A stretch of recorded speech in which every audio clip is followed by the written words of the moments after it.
This Labor Day at Lowe's, shop member-only doorbuster deals for a limited time. Save $50 on an Ego string trimmer, now $169. Plus, get 50% off select Holland pavers. Not a rewards member? Sign up for free today.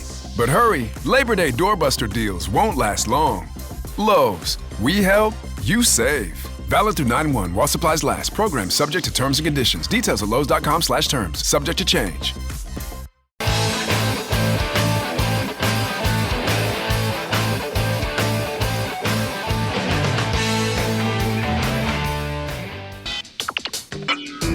You are about to listen to the Dr. Daliah Show. Sassy, stimulating medical talk radio. Any medical advice Dr. Daliah Wax gives on her show should not be substituted for an actual visit to your medical provider. And now, here's Dr. Daliah.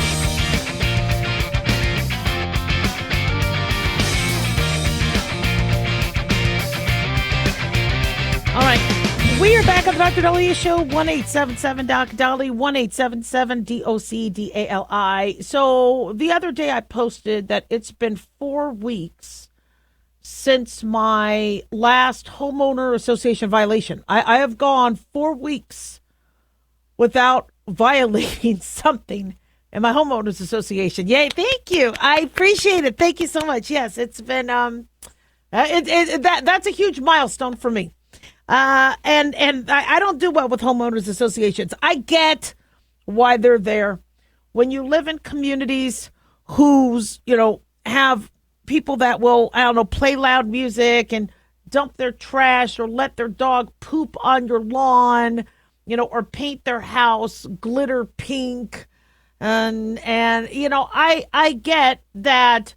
If your home value is very, concerning to you, you will sacrifice freedoms for your home value. The problem is we're sacrificing a lot of freedom. And this man keeps getting fined from his HOA. And you want to know what he's doing, what the big crime is? He's putting out water for thirsty kids and people. David Martin of Goodyear, Arizona, says he wanted to help his neighbors stay hydrated during the triple-digit temperatures. But he keeps getting fined from his homeowners association. He has been placing a cooler filled with free bottled water near the sidewalk outside his home since May of 2020. He says it's for kids, delivery drivers, the couple holding hands walking down the street. It's for the little kid who has to walk his dog in the heat. Now, in 2022, the Canyon Trails HOA, and this is according to MoneyWise, the management company First Service Residential gave him a warning. But then they followed up with an apology letter. So he thought, I'm good, it's done.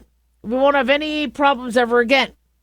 And then May of this year, he starts getting fined. Actually, it was May of 2024. So he got fined for $50, then got multiple citations for $100. And every time he puts out the cooler, somebody's watching. You never see who's watching, but they sneak by and then they give you a fine. Just like somebody caught me leaving the house, and the picture was because the tree, and you don't want to cut trees that are photosynthesizing and giving us oxygen and providing birds homes for their nests. The tree branch was covering up the number of my house. And the picture they submitted and showed my garage half open, meaning it was on the way open or so it was either on the way open or on the way closed. My guess is on the way open early morning. And they caught it and left. And I never saw the person who took pictures. It's kind of creepy, if you ask me. I don't know who they hire, private investigators, how they get these covert, pieces of evidence. But anytime he puts his cooler out, he gets busted. And so he says, here we are in July, the hottest day of the year, and we are still talking about a water cooler with free cold water. It's ridiculous that they're adding violations to a total that's not going to get paid because I am giving out free water. So the Canyon Trails HOA released a statement to KPHO last year saying the association does not object to a resident providing free water bottles to the community. Okay. However, the community's rules do not allow a resident to advertise water bottle distribution from a portable ice chest located next to their garage that is visible from a neighboring property. Who complained? Come on. So after 3 months of mounting fines, he lost a petition to recall 3 of their board members. It has received over 100 signatures. I'll help sign it. And according to 12 News, a special meeting was held on July 10th, where 190 out of 210 votes casted removing the board members. But then they held an emergency meeting, voiding the results. I got to tell you, these HOAs, there's nothing democratic about them. They claimed that the petition did not meet signature requirements and questioned whether the 210 votes reflected a quorum for a community of more than 1,000 homes. Yeah, people don't like getting fired, so they changed the rules. And so, you know, these rules are driving us crazy. Now, I get you don't want a stranger that could be poisoning people. But this is a neighbor that people know. He's been there for years. It's hot outside. He wants to make sure people are hydrated. A person doesn't have to drink the water. There's been no complaints that I know of that anybody got sick from the water. You could tell there's a seal, you know, because when you open it, snaps. And so I don't see a problem with it at all. But apparently they do. And these HOAs are really driving people crazy. In fact, I'm hearing young people who are looking at homes. They go, I just don't want an HOA because we're paying them. Oops, sorry. The dog's here. We're paying them to fine us. And boy, do I get fined. It's ridiculous. And my HOA premiums, I don't even want to tell you how much. If it wasn't for a gym in my neighborhood, it really wouldn't, I'd really question it. Although I do like the security. Again, if you're paying for security and you're paying, you can make it worth your while. But if they're not providing security and all they're doing is going after you because they're like, we need more money.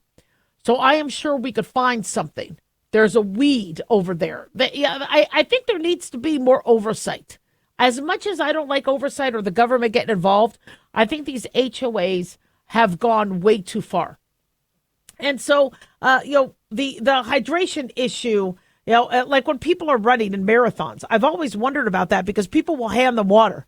And you're like, you're taking something from a stranger. How do you know they're not roofing it or whatever? Well, if it's people it's people you are familiar with. I think it's fine. And so I don't like, my HOA. I hate to say that. I love the security. I love the gym.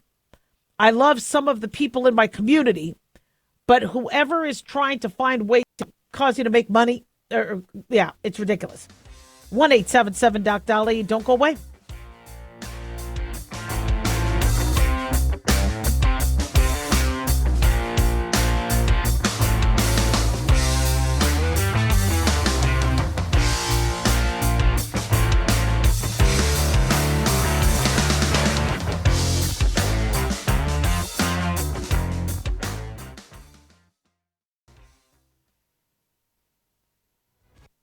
This is an urgent announcement for anyone that's $10,000 or more in debt. Before you make another minimum payment, you need to know there are special programs that can completely free you of your debt. Total Financial Freedom can help you become debt-free in months instead of years. Resolve your credit card debt, signature loans, department store cards, internet loans, and timeshares. Call Total Financial Freedom now at 800-878-6020 for a free consultation. For 16 years, Total Financial Freedom has helped thousands get out of debt. You can feel confident when calling because Total Financial Freedom is A+ rated by the Better Business Bureau. Battling for years and years stuck in the endless cycle of minimum payments could take decades. You have the right to get your debt resolved and substantially reduce your monthly payments. Call Total Financial Freedom now at 800-878-6020.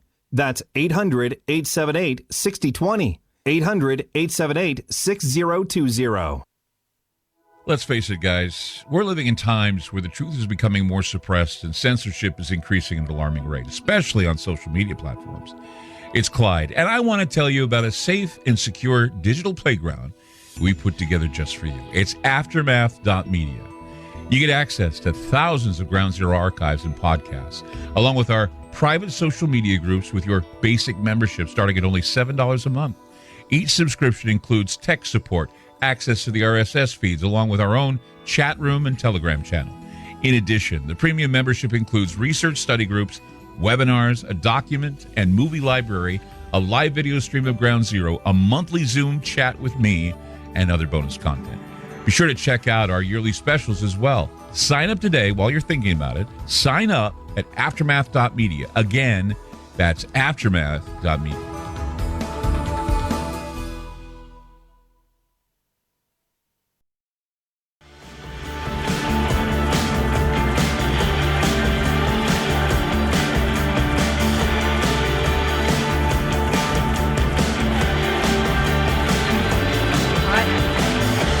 We are back on the Dr. Daliah Show. Thank you all for tuning in. 1-877-Doc-Dolly, 1-877-DOCDALI. Big thanks to Talk Media Network for making the show happen. Big thanks to Daniel, our producer, and big thanks to you all for tuning in. We really do appreciate it. Don't forget to follow us on Twitter or X at Dr. Daliah, Facebook, The Dr. Daliah Show, and on YouTube, click like and subscribe.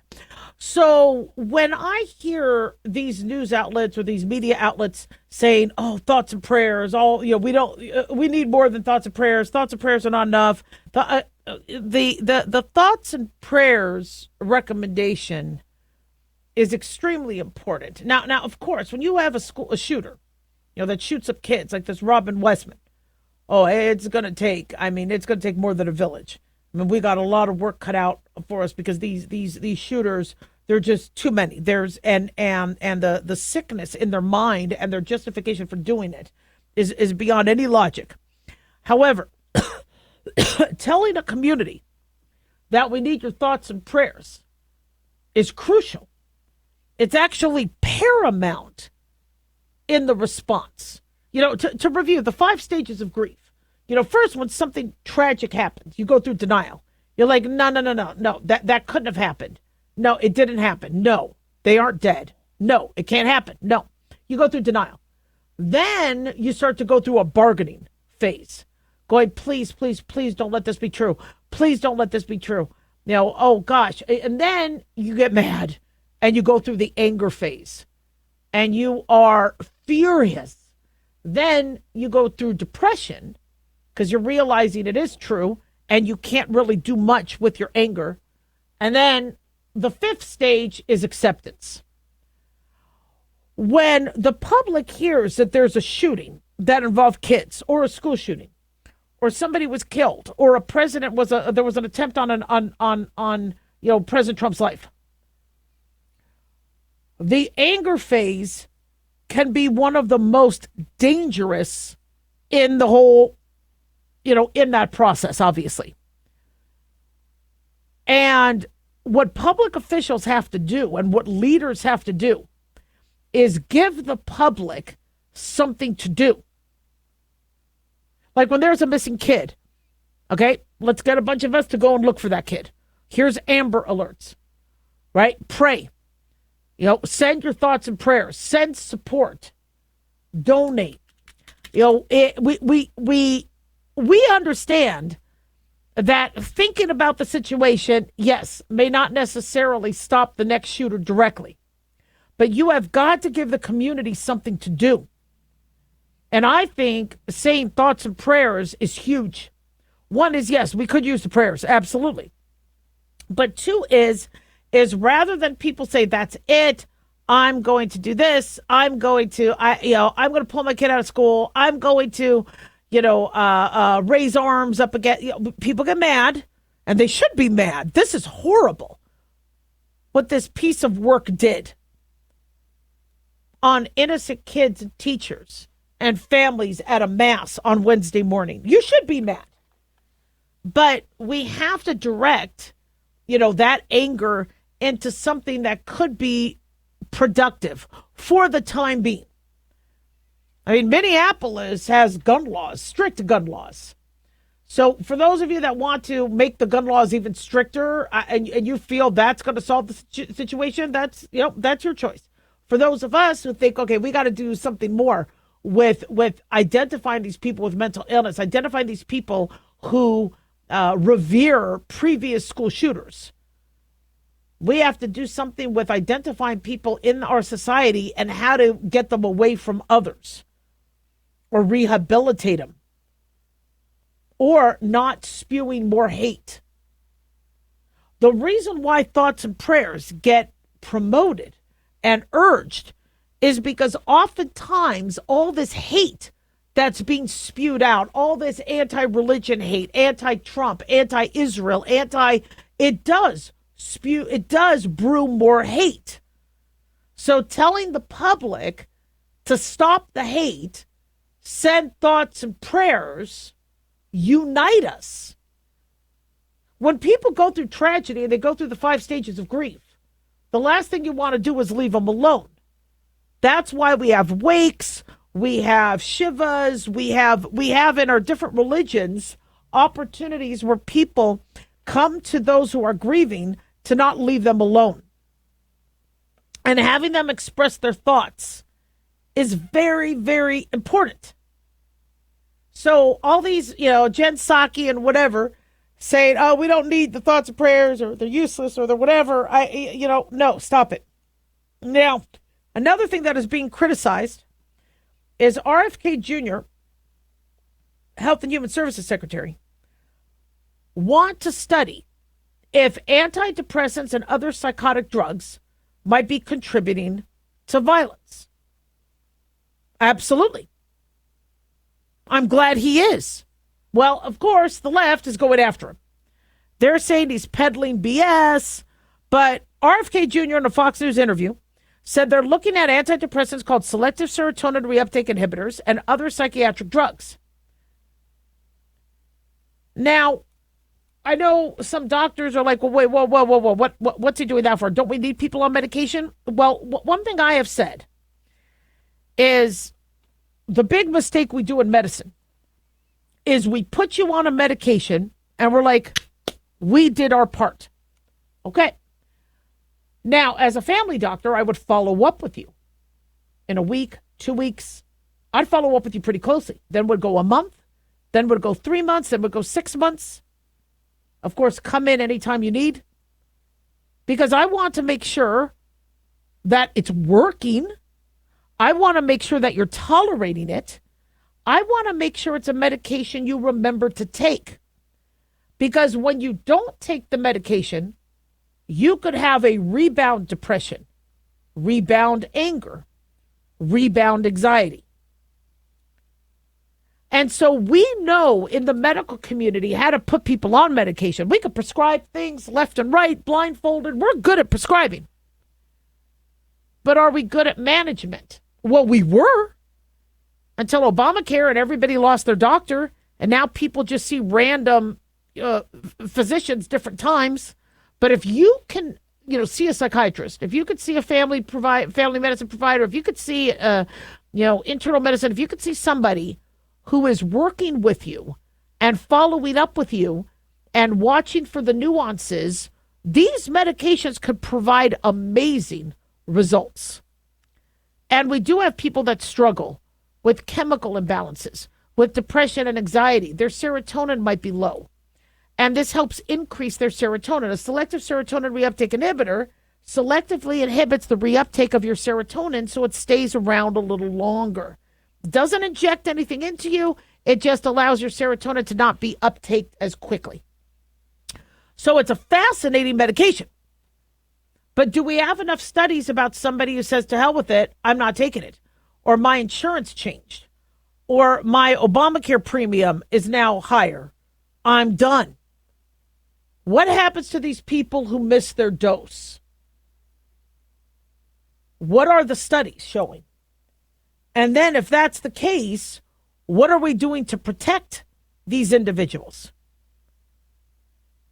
Now, if you told me you have a person who's depressed and you have a choice of starting them on a medication or not starting them on a medication because you're worried they're going to stop it, I mean, that I would still go with try to get them relief, get them on the medication, let them try it. But that after effect, that what do we do if they can't stay on the medication? We have got to investigate that. Now, Westman, Robert the shooter, in his or her journal, talked about depression, talked about not feeling trans anymore, suicidal thoughts, homicidal thoughts. I don't know what medicine he was taking, if he was or she was taking any medication. But why aren't we looking into this? Why not? We talk about mental illness, how we have to study mental illness. Well, part of mental illness is how are we treating it? What are we doing in terms of nutrition? Do we need to provide injections? Should we do injectable medications so people don't have to remember their pill or keep going to a pharmacy or keep paying a copay? It's scary to think that we have individuals who could be in our society, prone to killing, and we have to medicate them so they don't kill. But we have other individuals who they have really no plan on killing. But they might have depression, they might have anxiety, they might have suicidal thoughts, and then they get rejected or something happens and they're like, you know what? I think I want to leave with a splash. And that's what scares me. That some people, rather than just killing themselves quietly and doing it, privately, want to take people with them.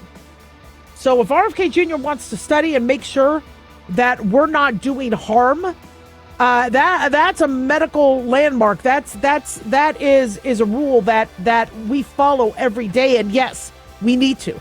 1-877 Doc Daliah.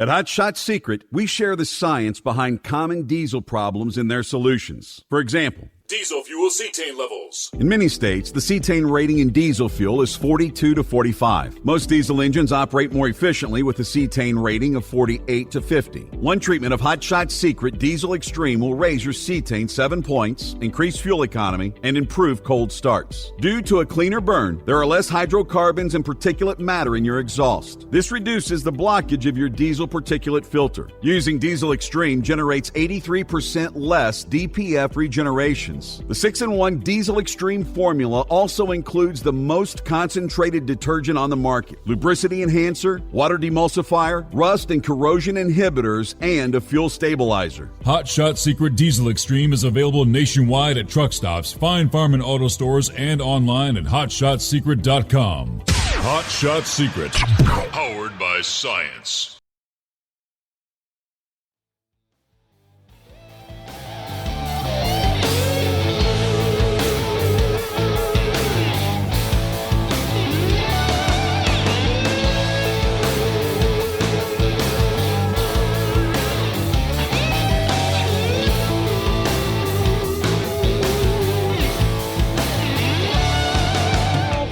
In 1-877 Doc Daliah, 1-877 DOCDALI. So, there have been some demonstrations in Washington, not necessarily about the crime that has now dropped and the arrests of the guns and the found and the lower rates of carjackings and no, they're protesting what's going on with the CDC.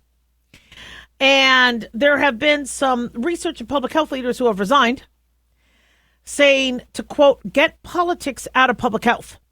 Now, I'm a little confused about that statement, get politics out of public health, because one of the reasons why RFK Jr. was popular is because he was going to finally get politics out of public health. So I thought that's what happened with people voting in Trump. No vaccine mandates. You're not firing nurses who were on the front line during COVID, who decided, you know what, I already, obviously lived through COVID. Let me be me, do what I'm doing. Don't make me get the shot. And then they fired them after they, put themselves on the line like they did in the early part of COVID. So RFK Jr. coming into taking over the HHS, to me, is the answer to, all right, let's get politics out of health, public health, and let's look at things critically, do our critical thinking, do our due diligence, do our studies, and reevaluate if we are giving advice that might not be to the best, with the best intentions for people, and not use politics. Well, no, they're advocating the opposite. So Susan Monterez was confirmed, I guess, as CDC chief. Now refused to be removed. I think there was some disagreement on how she stood in terms of vaccines. And, apparently, allegedly was fired, not aligned with the president's agenda.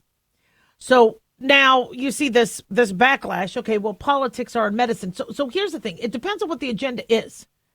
If the agenda is, okay, we've been telling pregnant women and healthy 6-month-olds to get a vaccine that they might not need, we need to look into that.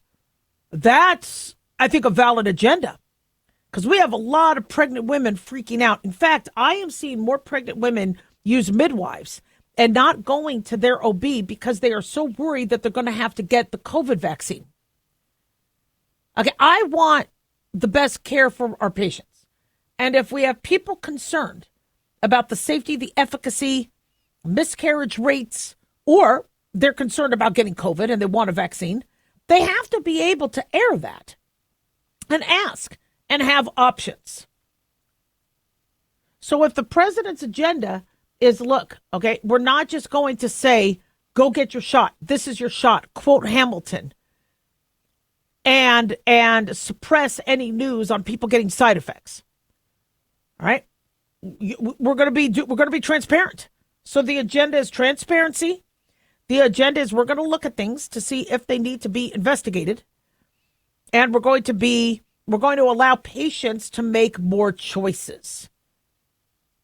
Now, to me, that's what I think the average American wants.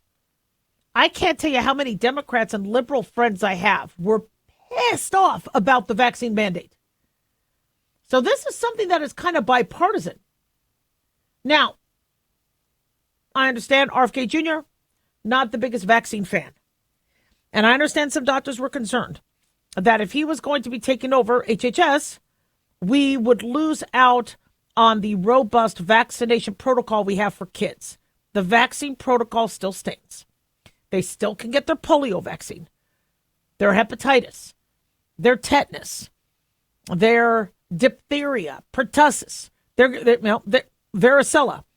The vaccines are there. The vaccines are recommended, but some changes have been made. And if healthy kids do not need the MMR vaccine, or they want to hold on that recommendation, leave it up to parents' choice, but hold until they could do a little bit more data on what the mRNA vaccine does to a 6-month-old, then I think that's fine. That's well within their purview. So what I've learned is the last 5 years, everything that they claimed was misinformation was actually the right information. When we were talking about how I think COVID leaked 6 years ago from the Wuhan lab in August of 2019, that's misinformation. It came from a bat, or somebody had bat soup, or it came from Italian frozen food. And I'm like, what are you talking about? And then finally, years later, the Department of Energy, the CIA said, yep, with probability, we think it came from the Wuhan lab. All right, so bing, that misinformation now is, I was probably right. In terms of masks, wearing your same dirty masks that are non-N95 are not protecting you against COVID to the degree that they should, because you're supposed to remove the mask after a few minutes of use because you're getting it wet. It's reducing its efficacy. Your mask is not protecting you against COVID to the degree that it should. Oh, that's information. That's misinformation. That's no. They came out saying, you need a better mask. Well, thank you. Mandating a vaccine. Mandating a vaccine is going to cause people to say to hell with vaccines in general and not get their flu shot, and not have their kids enrolled in school to get other shots. We're going to see an uptick in waivers because this was the straw that broke the camel's back. No. Recommending the vaccine won't do that. Yes, it did. Everything I said that was accused of as misinformation is actually true. Natural immunity. We are going to need to incorporate natural immunity in our fight for COVID. No. Only the artificial immunity, just a vaccine. Natural immunity is not going to be enough. Your natural immunity plays no role. The vaccine will be better than natural immunity. Nope. The studies came out saying the best immunity was the combo of the vaccine and natural immunity. If you get the COVID vaccine, this is what they said. If you got the COVID vaccine, you will not spread COVID and you will not get COVID. I said that's wrong. Yes, you could still carry the virus. Yes, you could still shed the virus. Yes, you could still get sick. No, that's misinformation. And what did we find out? You could still get COVID despite getting the vaccine. Patients were telling me that the nurses were yelling at them early on in COVID. And the doctors were saying, this is what happens when you don't wear your mask. This is your fault. You should have worn your mask. And the patients are like, I have been wearing the mask. And the doctors and nurses weren't believing them. I believe them.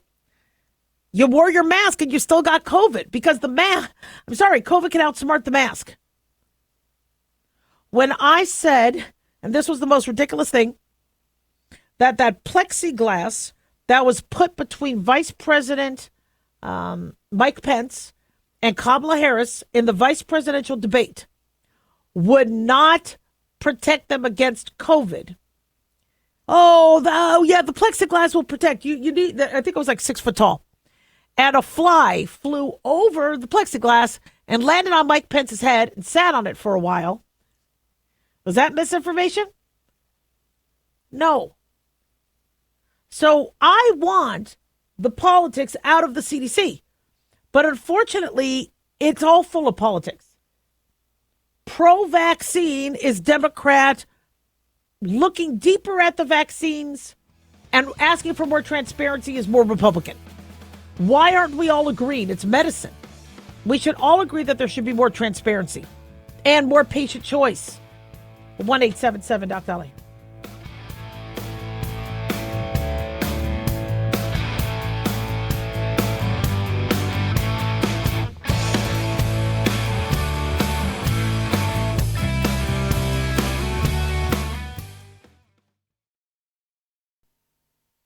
Hey guys, it's Dr. Daliah. Fantasy football season is coming, but sadly, too many of you are taking the bench while the country takes part in one of the most exciting and lucrative industries out there. Don't know how to play? Well, huddle up and listen. Paul Kalikas and I have written a fantasy football pocket guide for beginners. This book walks you through the basics and shows you how simple and lucrative joining or creating a fantasy football team can be. Read our fantasy football pocket guide for beginners found on Amazon or follow the links on X and Facebook. That's fantasy football pocket guides for beginners. Don't be left out. Have you ever thought you'd like to buy and sell houses but didn't know how or where to get the money? My name is Ron LeGrand, and over the past 40 years, I've bought over 3,000 houses without using my money or credit and taught thousands to do the same. Today, even in a virtual environment, we buy nice houses in nice neighborhoods using no banks, realtors, contractors, or other costly entanglements, and build huge cash flow and wealth without the hassle of tenants, all without credit and little or no money. You don't need a license or experience, and I'll show you exactly how it's done. Text FREE to 99799, and I'll send you my free training.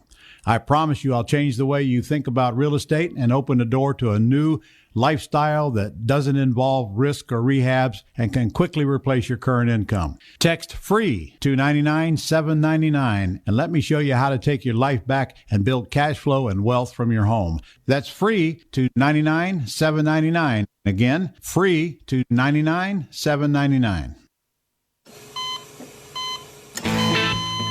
As an organ donor, your story doesn't have to end. The good in you can live on. In fact, you could save up to 8 lives and restore sight and health for many more. Sign up right now online as an organ, eye, and tissue donor. You'll be happy you did, and just maybe someone else will be happy too. Go to organdonor.gov. It saves lives. U.S. Department of Health and Human Services, Health Resources and Services Administration.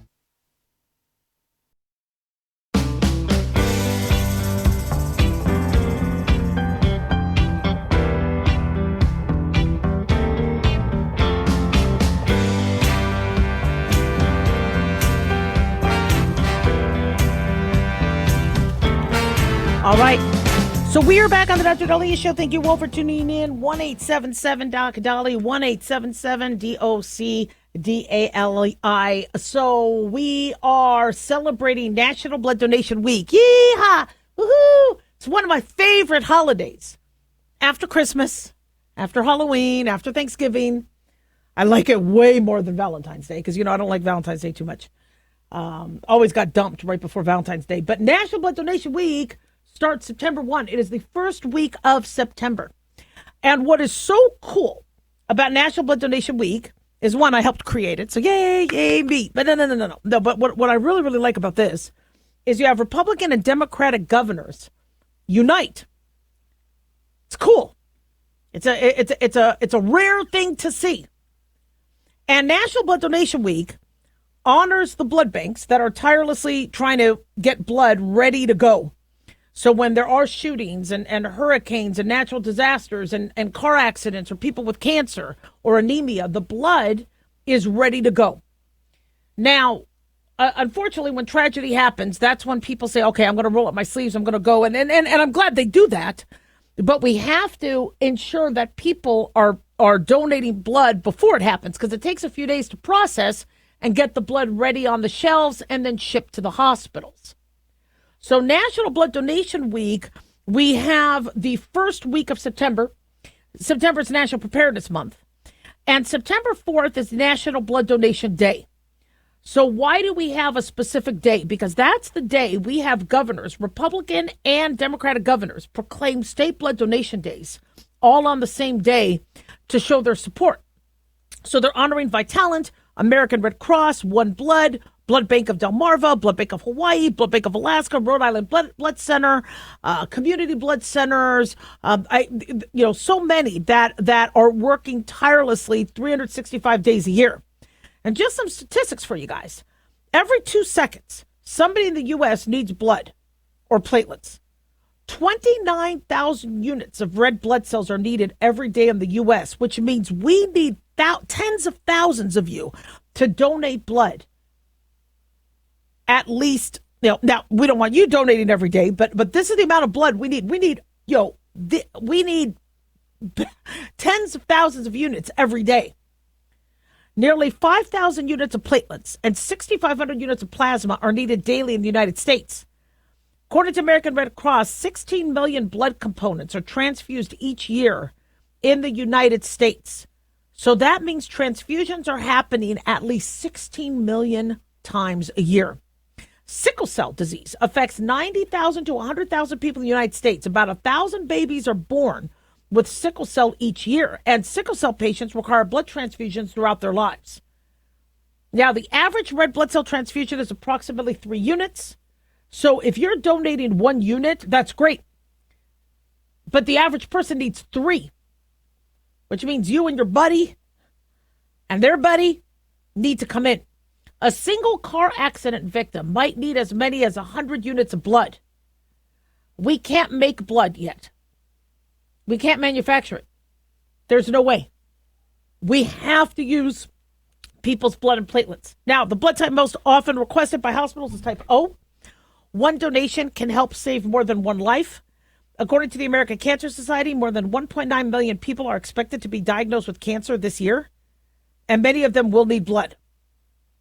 I like to wear red on National Blood Donation Day to show our support. Visit Vitalant, American Red Cross, One Blood, Blood Bank of Delmarva, Blood Bank of Hawaii, Blood Bank of Alaska, Rhode Island Blood Center, Community Blood Centers, LifeShare. Go to their websites or go to my website at drdaliah.com so I can help you all find a place where you can donate blood. So National Blood Donation Week, we started back in 2015. What happened is Vitalant, which was United Blood Services at the time, said, look, we need blood. Can you host a drive? And for those of us that can't donate blood, if we host a drive, that's pretty beneficial too, because now you're bringing other people in to donate blood and it doesn't cost you a cent. So I told them, I go, well, why don't we get the whole state and make this a holiday and get the whole state involved? So I went to Governor Sandoval of Nevada, who was the governor of Nevada at the time, and he said, if you could write a proclamation, I'll sign it. So I figured out how to write a proclamation. He signed it, and there was Nevada Blood Donation Day. So I was like, well, wow. I mean, if this is helping Nevada, why don't I go to Pennsylvania? Why don't I go to Alabama? Why don't I go to Arkansas? Why don't I go to California? So we have multiple states right now, governors. So we're talking Democratic, Republican governors have all proclaimed September 4th their blood donation day. Alabama, Arkansas, Colorado, Connecticut, Delaware, Georgia, Hawaii, Idaho, Illinois, Indiana, Kansas, Kentucky, Maine, Mississippi, Missouri, New Hampshire, New Jersey, New Mexico, North Carolina, North Dakota, Ohio, Oklahoma, Oregon, South Carolina, South Dakota, Pennsylvania, Tennessee, West Virginia, Wisconsin, Wyoming, Arizona, and Alaska have proclaimed the week. Arizona Blood Donation Week and Alaska Blood Donation Week. So we're just ecstatic that we have all these states involved, and it's a great, great cause. So, we do this each year because people want to help. After the shooting that happened a few days ago, people are like, Daliah, what can I do? I don't have money to donate. Then donate blood, or call Vitalant or American Red Cross or this blood bank and say, look, I'm going to at work host a drive.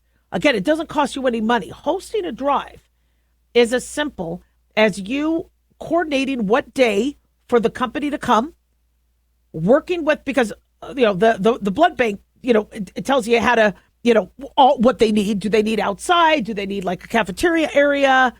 And then you bring up a sign up list and you tell your coworkers to sign up.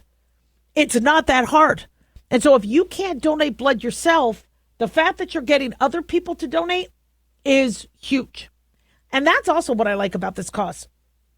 A lot of people don't have money, and they worry that their money is going to be going to commercials, or going to CEOs. If you donate blood, that's going to good use. In fact, when I donate through Vitalant, they send me a text when the blood is being given to a patient. And I always look out the window to see if they're running around, throwing glitter in the air, because I love glitter, or swimming naked in the Bellagio like that one guy did. I always kind of want to know, if my blood is making anybody do anything, very kooky, if they become all of a sudden very loquacious. That's, watching F1 half a dozen times because Brad Pitt is in it. And he was shirtless, by the way. Yes, he was. Yeah, so that was pretty nice. But, the National Blood Donation Week, to me, one, it honors our blood banks who are busting their butts, and also it reminds us that there are so many different ways we could help. Vitalant.org, and it doesn't hurt. When I donate blood, it doesn't hurt. And this is what I really like. There's all these snacks you get afterwards. So one, you lose a pound. Okay, your pint weighs about a pound. So one, I get to lose weight, okay, which is good. And then I get to make all that weight up because they have chocolate chip cookies. They get chips, popcorn, drinks. If you do donate blood, we want to make sure you eat well. There's been a lot of questions about people who have sex with men who have sex with men and donating blood. The FDA has loosened the restrictions because all blood is tested. I had a big problem with, when I would be putting, I would be organizing blood drives at a school I worked with, and my gay students were walking out because they were told they couldn't donate blood. I'm like, really? And, and because it's based on the honor system, people are asked, do you have sex with men? Yeah, if they're coming in with their wife and they say no, we still have to test the blood. The blood still has to be tested. And so now there are restrictions in terms of certain medications that you take, certain places that you might have traveled. If you weigh, I think, under 110 pounds, which I just barely luckily pass, maybe in one thigh. So yeah, there are some restrictions, but it's definitely gotten more open. 1-877-DOC-DALIAH. Don't go away.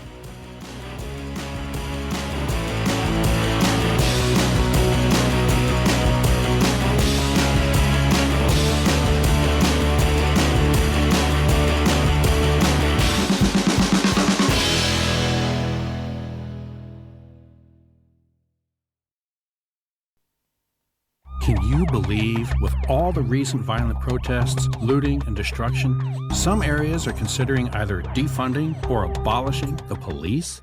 At a time when America's neighborhoods need the protection of police the most, some elected officials would rather create more chaos by playing politics. If you're sick of elected officials caving in to demands of the radical left, you're not alone. It's time we stand up and declare our support for local police. The majority of police officers are important partners in protecting our God-given rights. If you prefer freedom over chaos, then learn how you can help protect the local police that serve your community. Call today and request your free Support Your Local Police info packet. Dial 800-JBS-USA-1. That's 800-JBS-USA-1. Request your free Support Your Local Police info packet by calling 800-JBS-USA-1 today.